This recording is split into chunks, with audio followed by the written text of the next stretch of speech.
So I'm Dorian Warren, and I have two amazing guests with me to pose the question in DACA, defend DACA. We'll also unpack what is DACA as part of that. To my left is Cristina Jimenez, who is the founder and executive director of United We Dream. She is one, if not the fiercest young immigrant rights activist, movement activist I know right now. And I thought that before last week when the MacArthur Foundation said that she's one of the new geniuses. So please, so she's officially a genius. But more than that, she has been a pioneer, actually, as a dreamer herself, in making the case and protesting and thinking through the policy and right now protecting immigrant communities and especially dreamers around the country. So we're going to hear from Cristina first. We also will hear from Dr. Chris, and I'm going to get your last name wrong. Surprenant. Surprenant. R before the P. who is an associate professor of philosophy at University of New Orleans. He also directs the Tocqueville Center, if I'm not mistaken, at the University of New Orleans. And he's going to help us think through some broader themes around immigration and community and citizenship, as well as Cristina. So I'm going to give it to Cristina first, then we'll hear from Chris, and then I'll moderate a discussion. But I'd like for you, Cristina, to frame the current moment for us. The panel is called Defend DACA in DACA, so tell us what DACA is and how it came to be and why does it need defending. I'm assuming you're the position it doesn't need ending. So what is DACA? How did it come to be? Why does it need defending? Great. Well, thanks so much for having me. And I was glad that I was able to make it and join the conversation. So getting to what is DACA, I mean, I think it's all connected to my own personal experience as someone who came to this country with my parents, like many immigrants in this country's history, seeking a better life for their family. My parents and I are from Ecuador, and in 1998, Ecuador was going through a very difficult economic and political situation where banks took over the country, stole people's money, companies closed down, and many people were unemployed. And one of those impacted were people in my family, my parents, and they made the decision, the courageous decision, to leave everything behind and come here in 1998. And I was 13 years old. So we, settled in New York City. Any New Yorkers in the room? Yeah. I always like to give shout out to my New Yorker people. And I grew up in Queens. And as part of an immigrant family, and my parents and I and my brother were undocumented. So we knew that we were undocumented and very rapidly learned what that meant for our lives in this country. From being exploited in the workplace as a 14-year-old, I had to go to my dad's car wash place where he worked. Where him and his co-workers had not been paid for 3 weeks. And as the only person that spoke English fluently in my family, I had to go and try to figure out how to get wages back for my dad. And so, as part of an undocumented family, the fear of being deported, the fear of speaking out when you are facing exploitation, all of that was very real in our families. And I never thought that it would also have implications for my own education, right? Like my parents came dreaming that I will be the first one in our family to be able to go to college and that this country will give them that opportunity that they didn't have in Ecuador. And, did everything that your teachers told you to do in high school, right? The community service, you may remember that, the AP courses, right? Sounds familiar? Yeah. So I, did all of that in thinking, developing myself to be a strong college candidate. And so I, vividly remember standing in my class in my high school, was of 700 students, New York City, very large. And standing in line waiting to speak to our college advisor. We were an undersourced school. So there's a long line. And I finally get to talk to her, and she asks me immediately, do you have a social security number? Do you have papers and your parents? Because I need that information for the forms. And my answers were no. And then all she said is, you can't go to school. Next student, right? In that moment, it sort of felt to me like, okay, we've lived already all of these injustices, but I just never thought that I would be denied the opportunity to continue my education as well. And so, I had a moment of a choice, right? Like, do I give up or do I try to figure something out? And by the encouragement of my mom, I went back to the school and figured something out. But the only reason why I was able to go to school is because New York State passed in-state tuition, which is a state policy that allows undocumented young people to pursue higher education in their home state where they live, like any other resident. And it was thankfully to that piece of policy that young people have been advocating for that I was able to go. So I want to, sort of pause there in terms of my own personal experience, because it is this experience that ends up shaping my curiosity and also need of, like, am I the only one facing this situation? I mean, there must be other people out there facing the same situation. And this is how I end up connecting to other young people like me who were facing the same challenge, and start learning about other states that have the same challenges.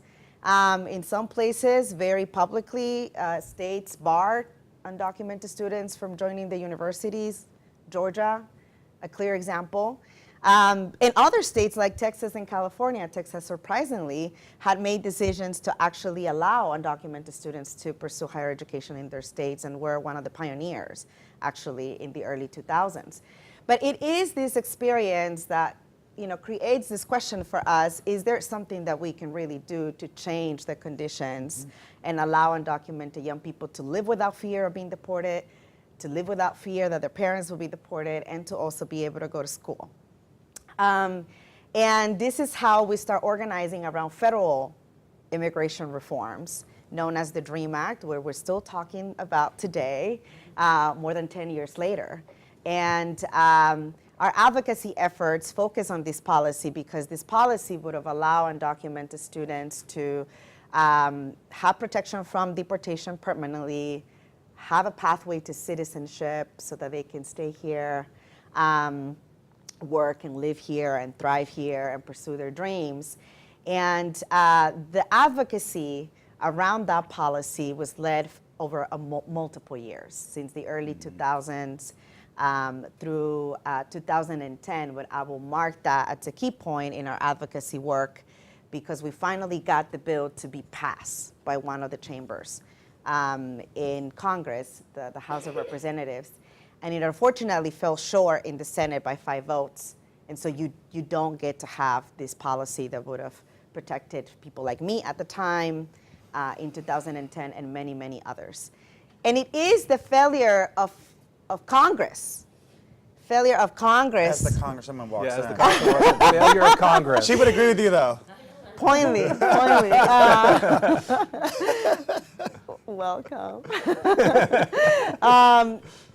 So it's, unfortunately, the failure of Congress making a decision and passing the DREAM Act in 2010 that leads to a strategic question for undocumented young people in United We Dream. And we are now the largest immigrant youth-led organization, representing over 400,000 immigrant youth and families across the country. And we said, okay, as strategists and community organizers, we knew that the political conditions were not set up for success for federal policy reform. So we thought about what are the other alternatives in terms of policy. And the idea about deferred action, which means look at the cases of people that are being deported, consider everything in their cases, like be fair about the considerations, and put on pause a deportation or defer their deportation and give them temporary protection. That's what deferred action is about.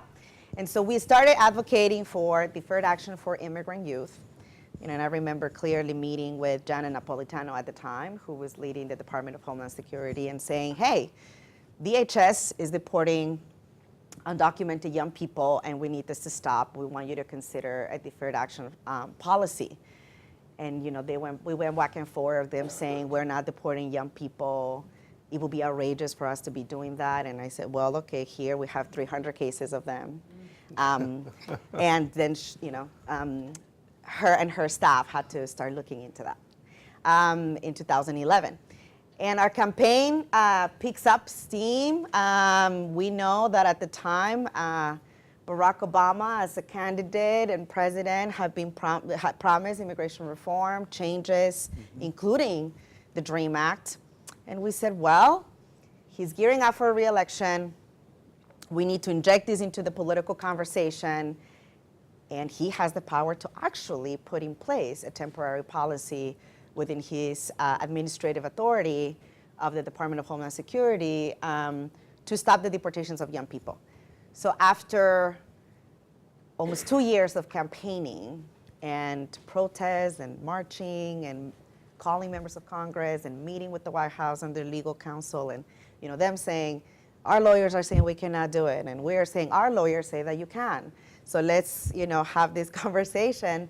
After much back and forth and pressure, the president announced the Deferred Action for Childhood Arrivals program in 2012, which ends up protecting or providing protection for 1.1 million young undocumented immigrants, and in its implementation ends up covering 800,000 people. There's a specific criteria around the program. You needed to arrive to the country before you were 16 years old. No issues with law enforcement. You needed to show that you had been permanently staying in this country. And so after young people were able to provide that information and to provide evidence for that, the government issued temporary protection for them for 2 years, and then young people will have to apply every 2 years. Now, the government makes a promise to young people saying, come forward, tell us you're undocumented, give us the information where you live, we'll issue you a work permit. And so we now find ourselves in a situation where we have a new administration, and people who are in the Department of Homeland Security, in the White House, run on a campaign and an agenda of mass deportation, ending things like the DACA program. And as of September 5th, indeed, the administration terminated the program, putting the lives of the 800,000 young people that have been protected from this program, folks like my own brother, Jonathan, who's 23 years old, at risk of deportation, and with a lot of uncertainty and anxiety about what will happen to them and what will happen to their families, what will happen with the information that the government has. And so the moment right now, it's a moment of urgency and a moment of a lot of anxiety and worry and fear in our community, particularly as we have seen this administration ramping up immigration enforcement. And through executive orders, this administration in January made every single undocumented person in the country a threat to national security. That's exactly the language used in the executive orders, which means it leaves folks like my own family very vulnerable to profiling, to detention, to deportation. And so the efforts right now around figuring out a way in which the people that have already had protection from deportation over a period of 5 years, folks like my own brother, could get permanent protection through legislative action. And so once again, we find ourselves pushing members of Congress in a window of time that the president has given them of 6 months to come up with a legislative solution. And so I was just having actually during this reflection, when I was 19 years old, I went for the first time to Washington, D.C. to advocate for the DREAM Act. And just 2 weeks ago, I was there having a press conference at the same place where I have been for the first time when I was 19. And I'm now 33 years old, and here we are again, talking about the DREAM Act and the need for Congress to pass legislation that will protect undocumented young people and put them on a pathway to citizenship. So the short window of time is clear. The stakes are clear. If there's no legislative solution, it's very clear that we will have about 1 million of young people who will be at risk of being deported in probably the most aggressive immigration enforcement environment that we have experienced. So that's, those are the stakes now, and a lot of our work right now is focused on pushing members of Congress to pass the DREAM Act before the end of the year. Great. Thanks, Cristina. So Chris, you're going to argue why we should end DACA. Absolutely. Yeah. No, look, so I'm a political philosopher, do ethics, political economy. When Melissa called me on the phone to participate in this, I said, oh, no, you're not bringing me up to take the other side on this, are you? And she started laughing, and she said, no, don't worry. Because it's to me, as someone who looks at issues of community, which is what this conference is focused on, thinking about who we include and who we exclude in the role of immigrants, especially given the history of this country, is especially important. So if I were to take the position on, say, something like DACA or something like the DREAM Act, or any of these what I see as stopgap measures on immigration, I would think you'd get rid of them all in favor of a sensible immigration policy. Because when you can change significant bits of policy via executive order, that's just a bad way to run a country. It doesn't give you stability. It doesn't allow people to make important decisions about their lives. As someone who, I don't want to say that I have no dog in the hunt, right? Because I do. I'm an American citizen. I care about, or should care about, like we all should care about, how people who are living among us are affected by the laws of the country. So even if you're not a first-generation immigrant, even if you're not an undocumented person, you should still care about these issues. And so one of the things that I wanted us to think through today is, and again, I'm not an activist, so I understand the urgency on some of these things, but to think through what a sensible immigration policy would look like. And let me offer you this policy. Anyone who can add value to the country should be let in, period. We have a lot of people around the world, people who live in neighboring countries, people who live elsewhere, who want to come to our country to live a better life.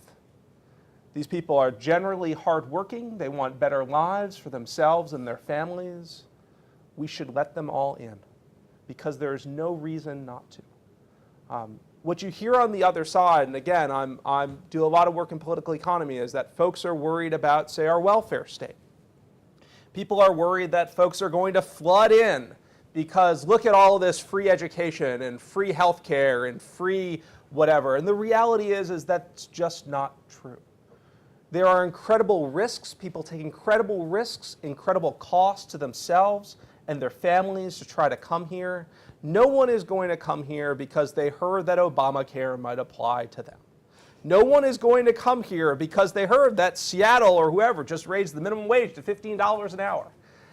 So I think part of the challenge when you engage in this discussion is to, one, engage in a discussion with people who are on the other side. My guess is that I imagine there are probably small differences between our views on immigration or our views on public policy in this room. My guess is that they're generally the same across the board. That's a problem, right? It's a problem because when you have a significant percent of the country who may not disagree with you when you have an intelligent conversation with them, but are going to vote in ways that lead to radically different outcomes, you have to make sure that you include them in these discussions. That's the only way something like this changes. Right? So when we think about rethinking community, an important thing is not just thinking about the role of immigrants in that community. It's not just thinking about sensible immigration policy. It's thinking about how do we build that community of interlocutors, people who we talk with about public policy, about these important issues, and welcome in people who disagree with us. Because for the most part, everyone in this country operates from the same set of values, for the most part, in terms of valuing individual freedom, in terms of respect for the rule of law, in terms of recognizing that we have a constitution that outlines certain rights. Now, where we disagree, I think, are the practical policy things that are best able to accomplish those goals. But once we start questioning the motives of individuals, say on the other side, right, if you think about this as a debate, right, once you start questioning the motives of the people on the other side, that's where we run into problems. So you look at an issue like immigration, and I would say, well, what are the values, where are the things that we can find common ground? And I joke with my wife that all of our disagreements so far, we probably haven't been married long enough, but all of our disagreements so far are things we can look up on the internet, right? They're factual disagreements. If you can reduce your Lucky for you guys. Wow. Yeah, well, you know, but if you can find a way, but this is one job in philosophy, right? This is one of the things that we do.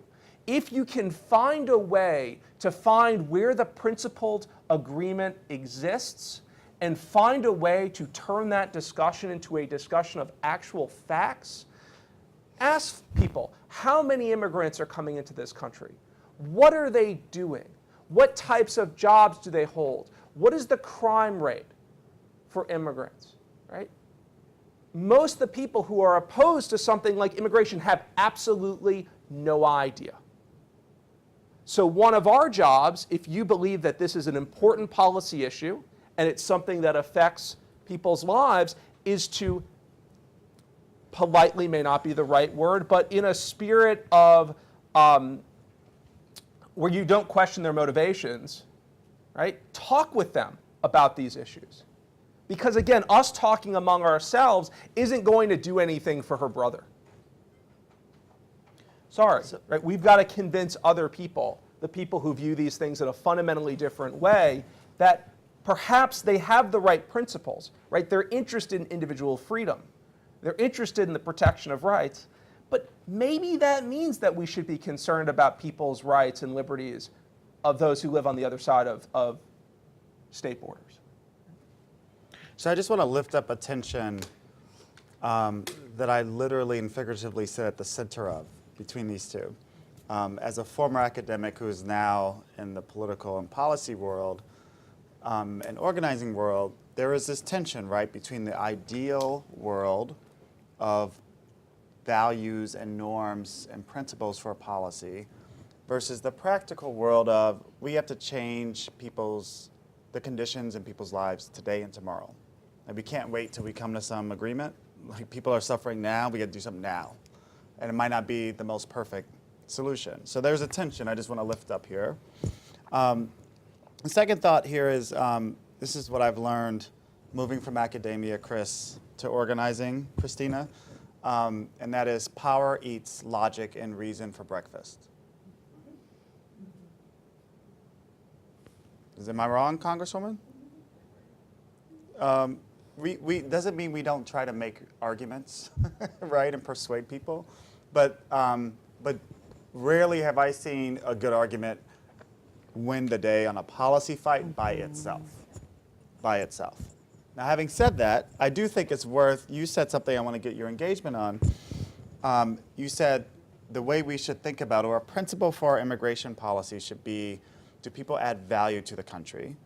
So there's two questions I have to that. One is define value. Second is who decides. And third is, are there other principles we should add to the mix?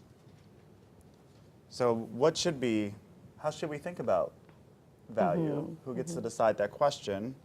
And then what other principles to that would you add for what's the ideal North Star 21st century immigration policy for this country? Okay, I'll get you to respond. Yeah, I mean, I think it would be helpful to think about like what is it to be valued now. And so right now is, well, you know, on one hand, the country says we don't want more immigrants, like they're flooding, they're taking our jobs. We know the arguments. Yet, the contradiction here is that you still have high demand for cheap labor, and employers and farms in places like California and other places are eager and very willing to hire undocumented workers and don't pay people fairly, right? And so we're talking about labor exploitation. So there is like, we don't want you, but we do want your cheap labor. And by the way, we also want to like kick you out and put you in detention camps and not let your kids go to school, right? And so that, I think that I just want to lift up the contradiction here.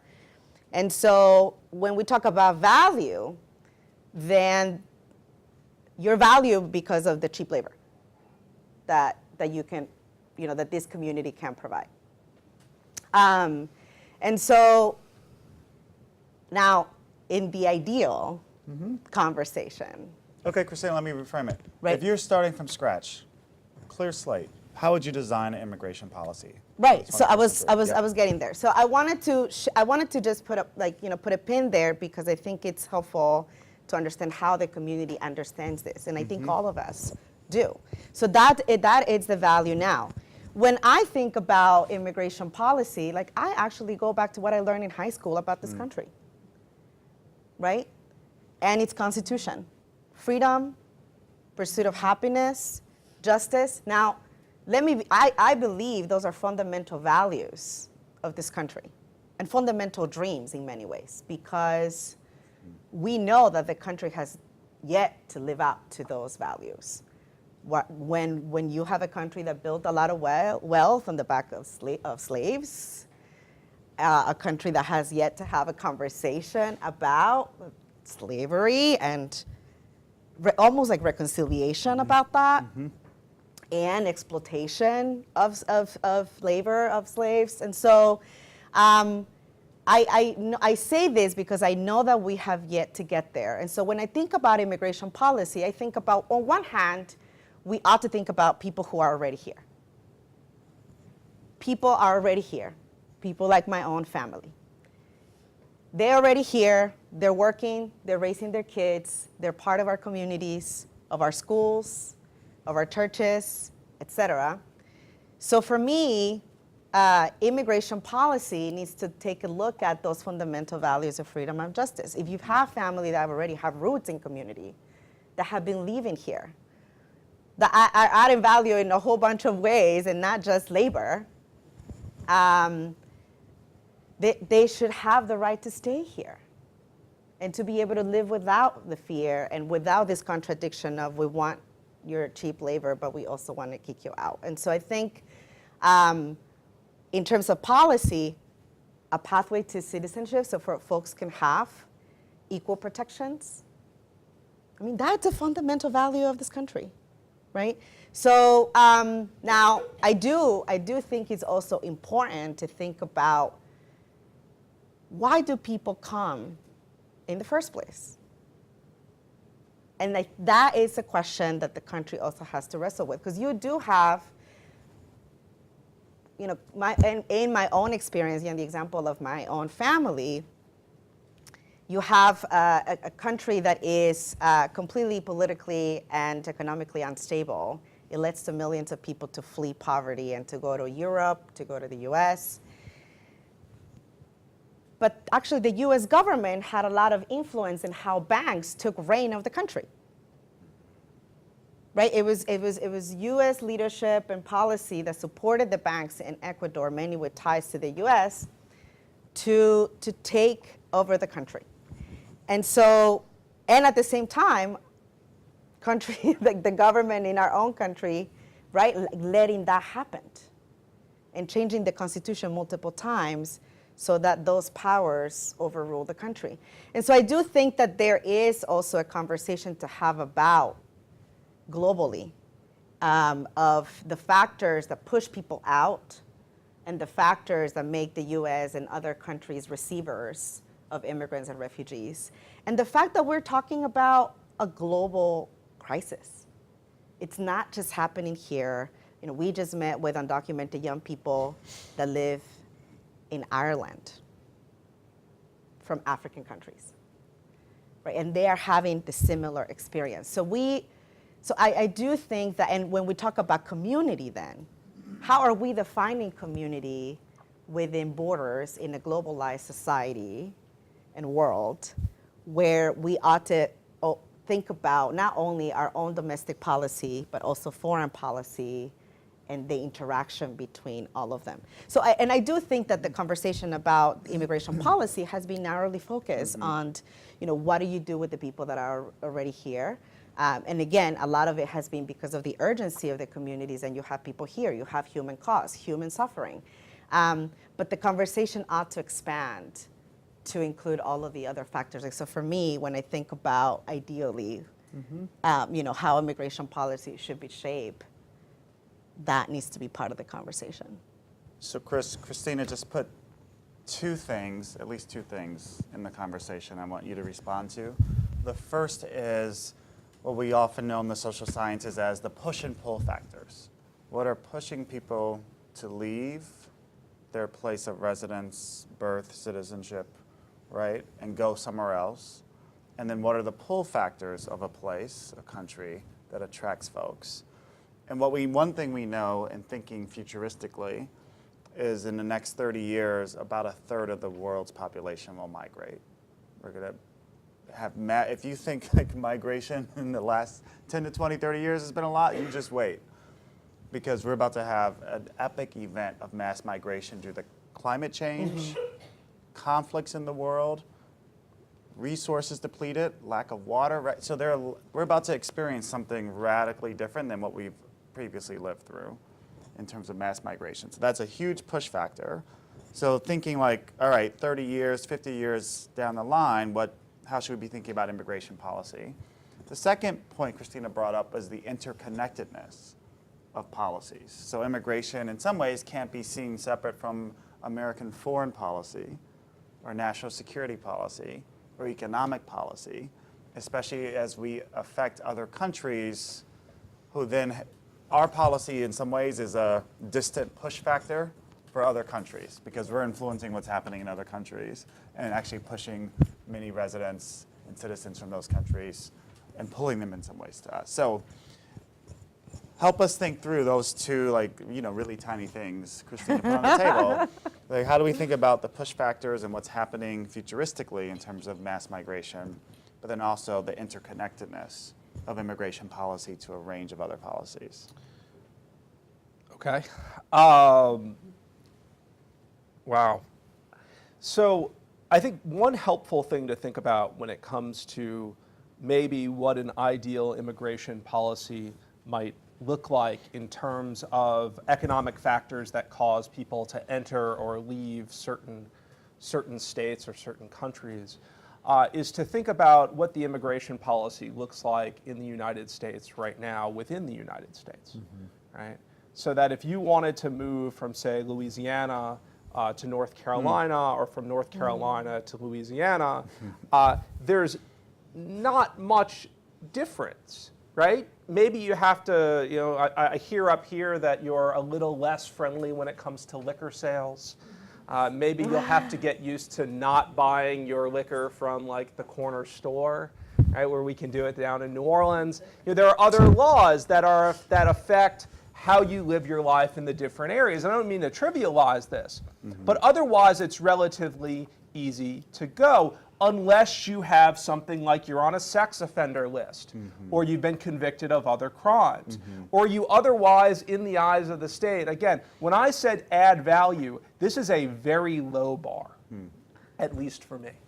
This is not about adding economic value, necessarily, although it could be. One of the things that we talked about in the last panel was the importance of diversity to a country like the United States. Bringing in someone from another country, another culture with another background, that adds value, period. period. So my concern is when we look at, say, policy measures, and when I look at this from, say, a standpoint of ethics, if you're interested in human well-being, if you're interested in issues of justice, there's no reason if you have, say, a person in Ecuador right now who's suffering, who has no ties to the United States, and say a person in the United States now who's undocumented.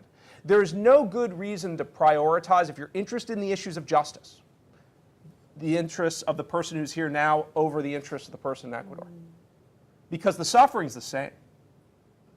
So when you think about a comprehensive immigration policy, you have to figure out what your goal is.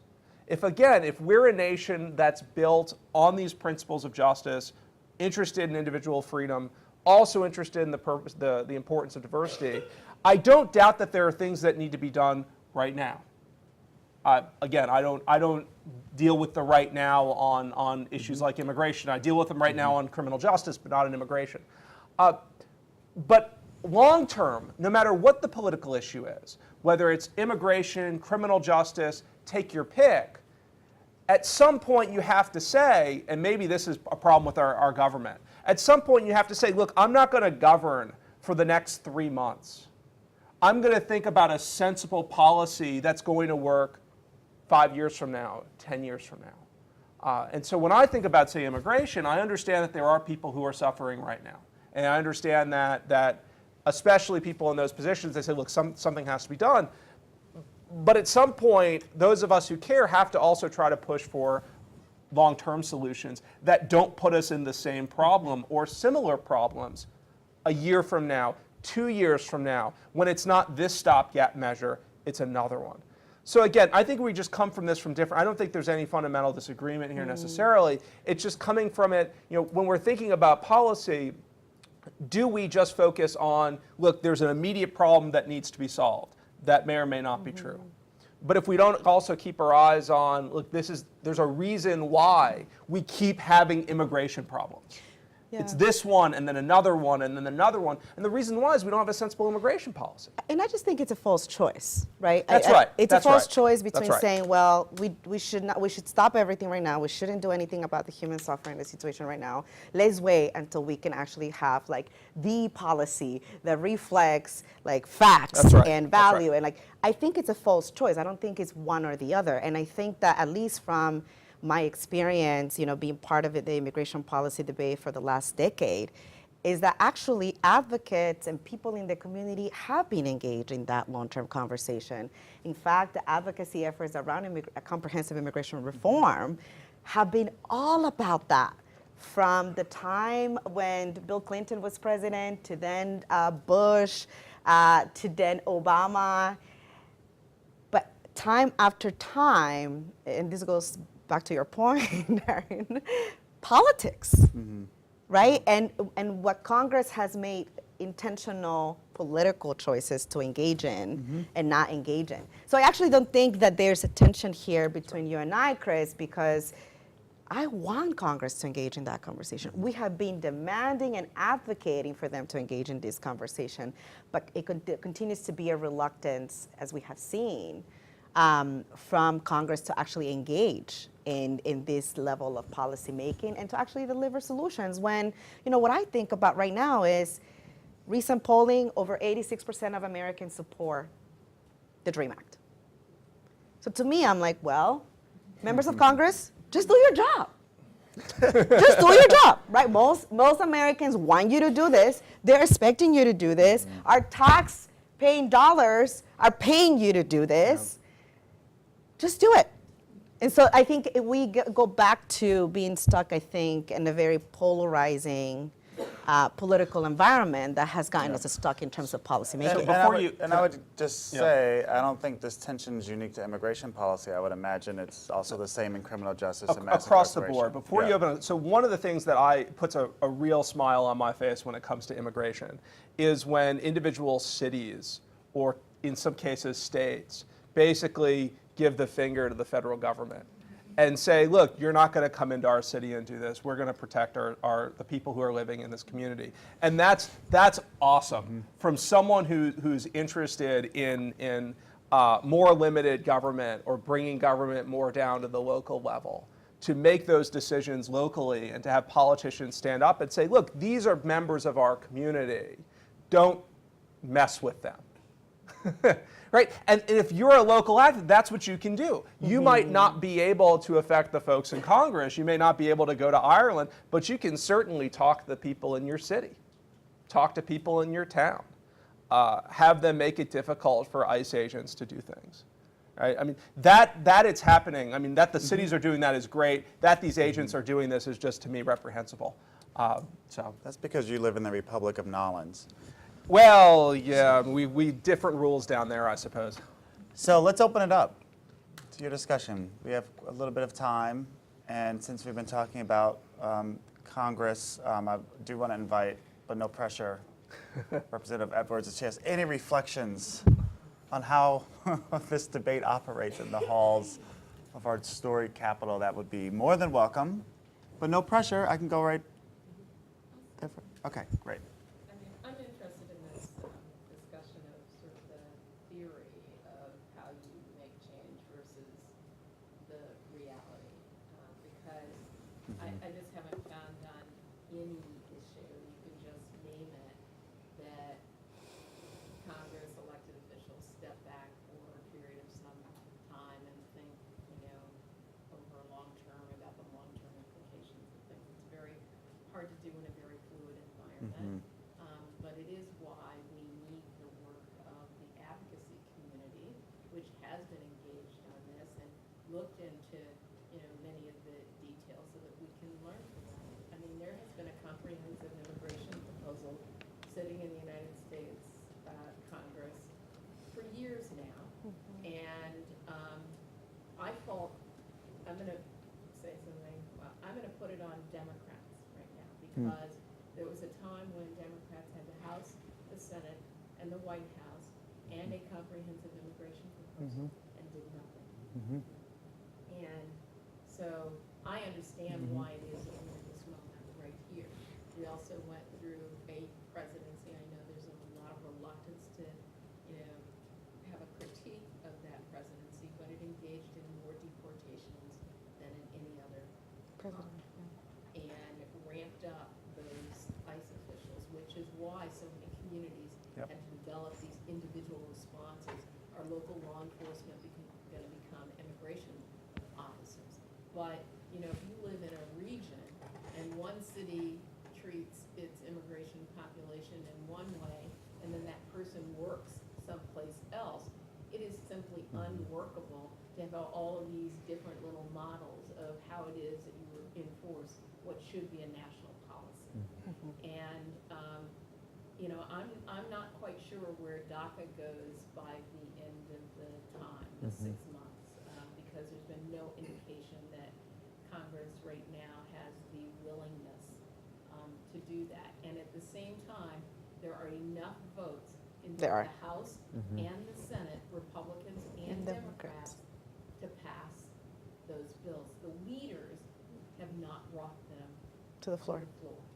but not because the votes are not there, which then speaks to the voices that you're hearing and say 86% of Americans believe that we should have comprehensive reform. So I'm going to leave it at that, but I do think that the politics have to align with the policy, and necessarily because it is a political process, it isn't going to be this, sort of, dream solution. It's going to be some fragment of that, but not because the policy isn't on the table and every single member of Congress knows what it is and the votes are there to pass it. So I'm confident Cristina, who does have a strategy by December, right? Yes. We'll see something, hopefully. Yep. Have to push. I'm Margaret Taylor, and I teach immigration law and immigration policy at the law school here. Oh, hey. So I've been doing this since 1991, laboring in this field, and I don't mean to be so, but this is probably the most depressing time in the over 25 years that I've been working in this field. And one thing that I want to talk about that is such an obstacle to conversation is the revival of the narrative of the immigrant as the other, the immigrant as a criminal, and the immigrant And it is happening on so many different levels. Overt statements, what we call dog whistle statements, things that are even under the radar screen, like a declaration this week that lawful permanent residents who by law are entitled to enlist in the military will now be subject to extra screening, and we're not going to honor our promises that we made to them when they enlisted because we have to vet them extra carefully because they are the other. And so Chris had mentioned that most of the country has no idea about, and I think the problem is they have the wrong idea about immigrant criminality, and it scares me to see the revival of that narrative of the immigrant as a threat. And so I don't know if either of you can comment on how we can counter that. I think the best you can, the worst thing about the last election was that it seemed just like actual facts just out the window. Because when I said that people don't have any idea when it comes to how immigrants function in our community, what the crime rate is among immigrants, what I mean is the actual statistics. They will imagine something up, and I agree with you. You've got a significant percentage of people, if not the majority close to it, that believe it's something that it's not.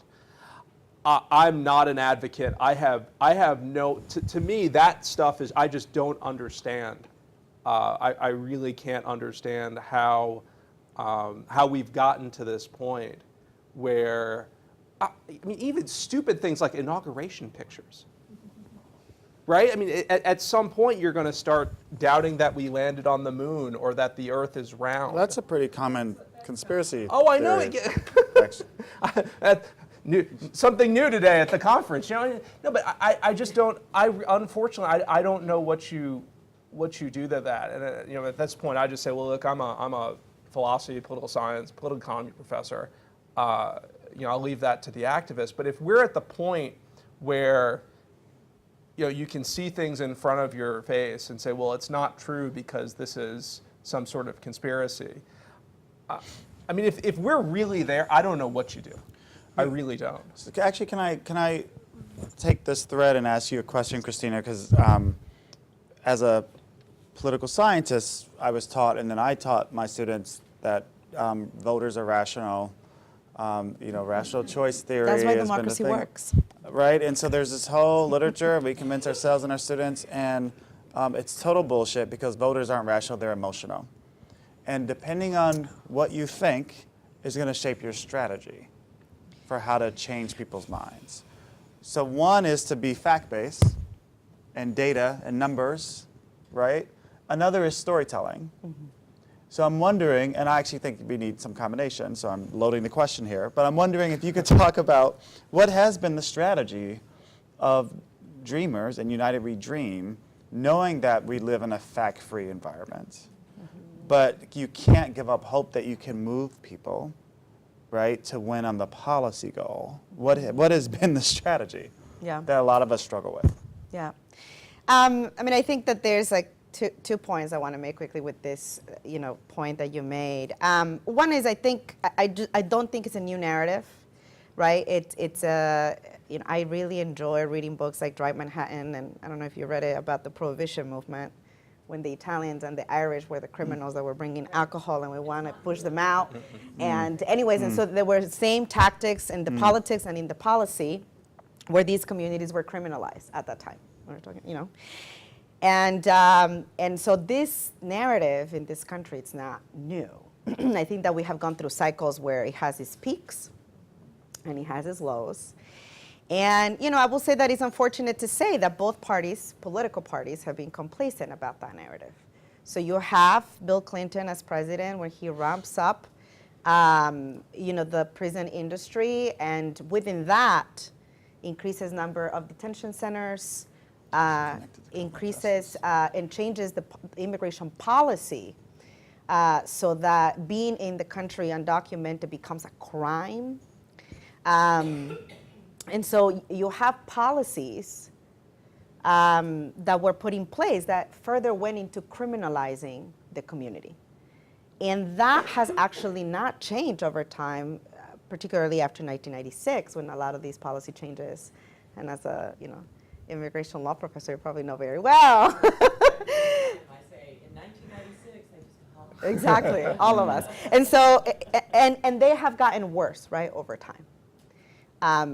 Under Republicans, under Obama, et cetera. So what we have right now are a set of policies and systems that were built over time, and a narrative that has been there. I do think that right now the narrative is very pervasive, and it's using all kinds of platforms, right? Like you hear Trump has set up a victims bureau of people who have stories of being victims of crimes done by undocumented immigrants, and they have every week they're sharing stories out. They have an I entire. didn't hear about that. Is that? Yeah, That's that's true. That's disgusting. And they have like all this like media and PR strategy around it, right? You know, and we had a public conversation about how Mexicans are rapists and how judges could be questioned about their ability to be judges because they were of a Latino heritage, right? So like that, and so I think that what I have learned over time in this conversation is that though facts are important, facts have not helped us change people's hearts and minds. Because ultimately, what I have experienced, the question underneath that honestly I'm still trying to figure out. What are people fearful of? So when you look at me, why are you afraid of me? Like, I want to understand that. I genuinely want to. When people look at my parents, why are they afraid of them? And I think to me that's a fundamental question in the conversation, because what we realized early on with immigrant youth and in United We Dream is that even though I could say, immigrants pay this much in taxes, let me show you actually my parents, how they pay taxes. And they work. And let me show you how much they work. And let me show you how much they have contributed to New York's economy. I felt that that was not, you know, it was all going over people's heads. And when I started sharing my story for the first time, when you have young people who are coming out, as we call it, very inspired by the LGBTQ movement, in sharing our stories and saying, we are here, we're undocumented, this is our home, we are Americans, and this is my story, and confronting the country with this truth. And we realized that it was that act of empowerment, of self-determination, and of storytelling, a strategy of storytelling, that even for my own professors at the time, it created this question. You know, I was very fearful. I didn't know if I was going to be accepted or appreciated or seen in the same way, even by my own professors. But I took the risk. And what happens is like, I'm realizing, oh, people still like me. They're still interacting with me. And so we realized that it was really about, when it comes to the battle of hearts and minds, we have realized that it is genuine storytelling and truth-telling. It's like, this is who I am as a human. This is the story of my family. We are able to find those connections that we may not be able to see unless there is, you know, an interaction of getting to know each other. And I think that that's why we've been able to have some level of progress in the conversation of immigration policy. Chris, quickly, then I'm going to collect a few, because I know you've been waiting patiently. So historically, though, if you want a really good example of how you change the hearts and minds of a country very quickly, look at what happened with same-sex marriage and how that was able to change so quickly in this country. It wasn't, for the most part, through legislation. That's not how it started, right? It starts through media, it starts through television, it starts through music, it starts through other cultural things. And it's almost at that point as if the politicians, or in this case the courts, did something.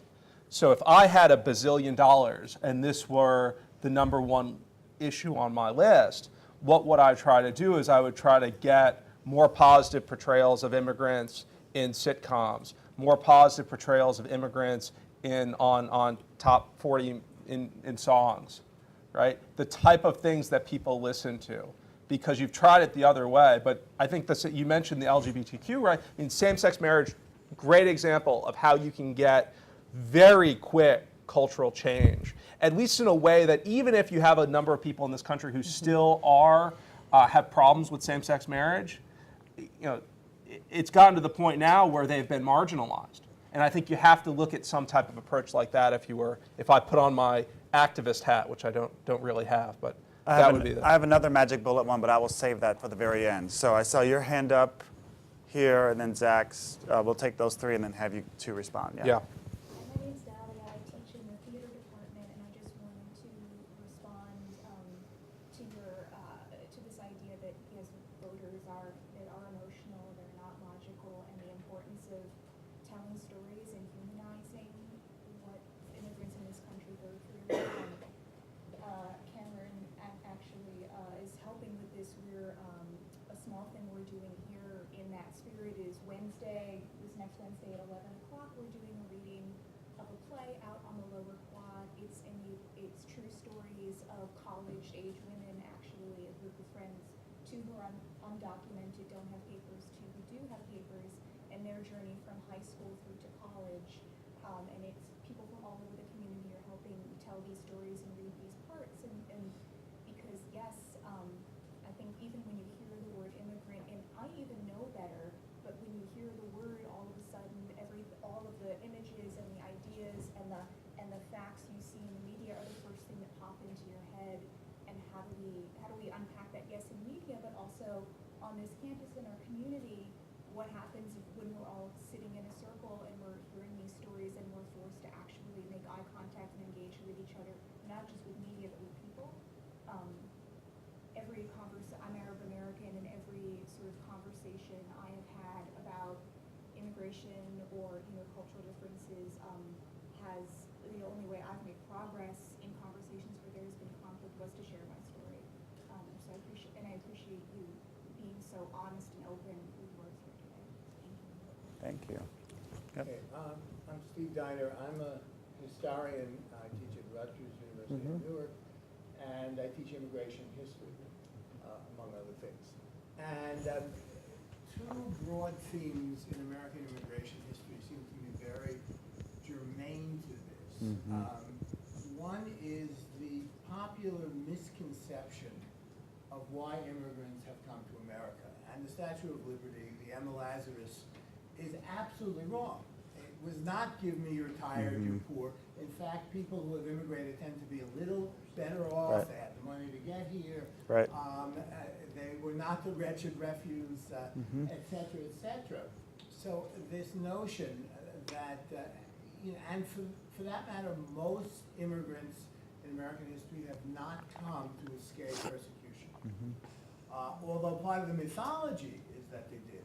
So for example, I'm Jewish, and in the Jewish world today, people say, oh yeah, we were persecuted so badly and that's why we came. Not true. Yes, Jews were persecuted here and there were some incidents, but they came because they wanted to make money, which is why almost everyone came to America. It was economic. So I don't know how we go about changing this, but maybe universities working with community entities and so on need to be more systematic in addressing this and letting people know something about the history. Now, the other quick thing, the business of racial prejudice and categorizing people as not worthy of becoming American, that goes way back to in American history. And the 1924 Immigration Restriction Act basically classified everyone in the world into certain racial categories. And if you're Italian, you were an inferior race, and if you were Russian, you're an inferior race, and et cetera, et cetera. And then set up these quotas so that the vast majority of immigrants would be Anglo-Saxon as they understood it. And, so that's really nothing new. Right. But again, I think it's very important if we want to influence people's attitudes that, oh no, these folks who are coming aren't like previous immigrants and they're not going to become American, and they're people of color or whatever one says. if you know the history, you know, the exact same argument was made about Jews and Italians and Poles and Irish and all the rest. So I don't know if that's of Yep. any relevance, but. There's an implication that I want to tease out and pose it to the two of them in their final comment. Zach, do you have a quick thing?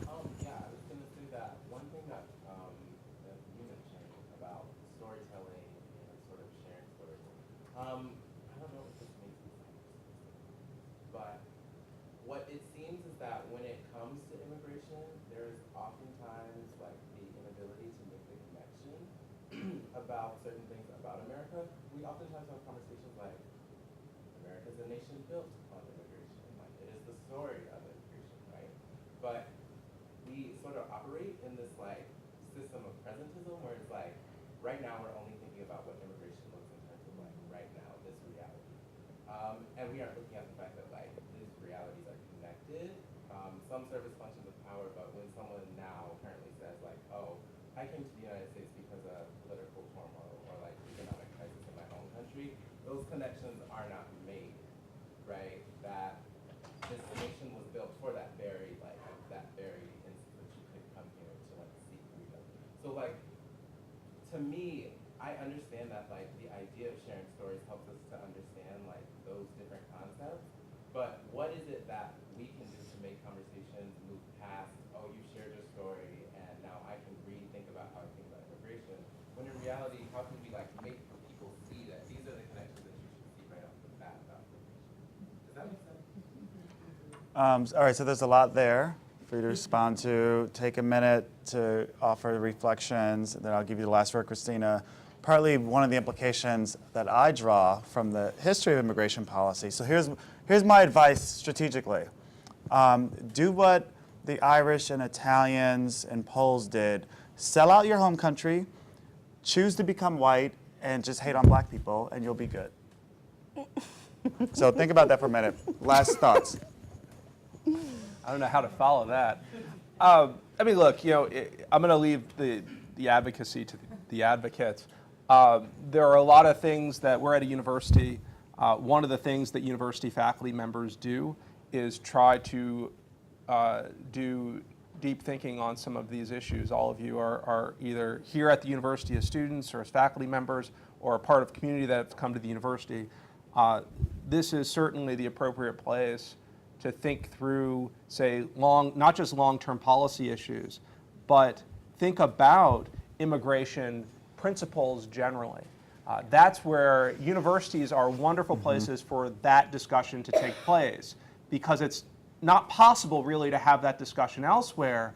But when you have it at the university, there's a way to get that out into the community. Either students, right, go then out into the community, or you have public events on your campus. So I would encourage all of you to use your opportunities here at the university, if this is an issue that you care about, to think through not just the advocacy side, but the principle side as well. Because from my perspective, this is not an issue that goes away with a quick fix. This is an issue that requires deep thinking. It requires some sort of sensible policy. It requires intelligent principles.